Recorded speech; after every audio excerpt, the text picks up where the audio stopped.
5 సంవత్సరాల పిఠాపురంలో గత ప్రభుత్వంలో ఒక్కసారి మీరు ప్రతి ఒక్కరు మేధావులు చాలామంది ఉన్నారు, పత్రికేయులు ఉన్నారు, చాలామంది విభిన్నమైన పార్టీల నాయకులు ఉన్నారు.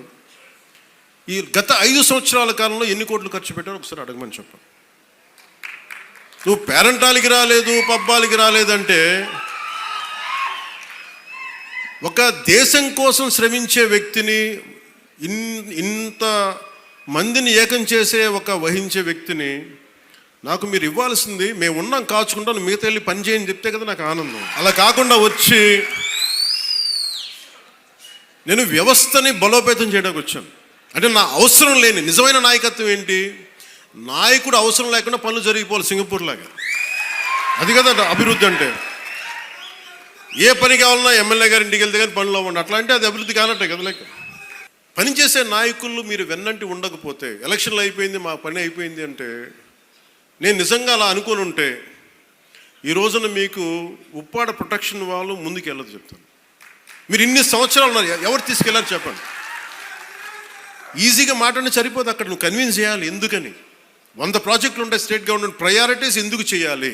1053 కిలోమీటర్లు ఆంధ్రప్రదేశ్ మొత్తం ఉంటే, అలాంటిది మొత్తం గుజరాత్ నుంచి అన్ని తీర ప్రాంతాలు, బెంగాల్ అన్ని తీర ప్రాంతాలు, తమిళనాడు, కేరళ ఉంటే ఇలాంటి సముద్రపు కోత గురవుతూనే ఉంటాయి.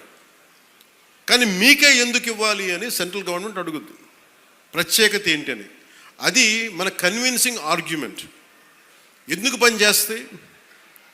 నువ్వు దేశ నిర్మాణం కోసం పనిచేసేవాడివి, మనుషుల్ని విడగొట్టేవాడివి కాదు, నిలబెట్టేవాడివి, అండగా ఉండేవాడివి. ఇన్ని చూసిన తర్వాత దానికి తోడు హేతువుగా చెప్పాలి, రేషనల్గా చెప్పాలి. ఎందుకు ఇది చేస్తున్నావు అంటే దానికి వాళ్ళు ఆలోచించి, లేదు ఇవన్నీ బాగున్నాయని చెప్తారు. ఇంత కష్టం ఒకటి అచీవ్ చేయటం. ఈ మధ్యన చూస్తున్నారు, డోలీ ప్రాంతాల్లో ఒక 40 మంది ఉంటారు. 1 కోటి రూపాయలతో మనం ఒక 4,000 మంది 5,000 మంది ఉన్న ఒక పంచాయతీ ఖర్చు పెట్టడం వేరు.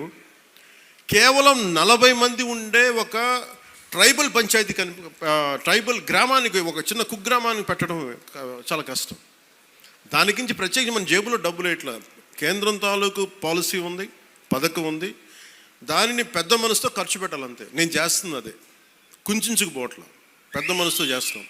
అందువల్ల డోలీ మోతలు అంటే మనకు కనీసం కరెంటు ఉంది, కరెంటు లేని గ్రామం ఒకటి అల్లలాడుతుంటే ఒక్క మాట మన జన సైనికులు కానీ మనం పంపిస్తే ఆ గ్రామానికి కరెంట్ వచ్చింది 70 ఇన్ని సంవత్సరాలు.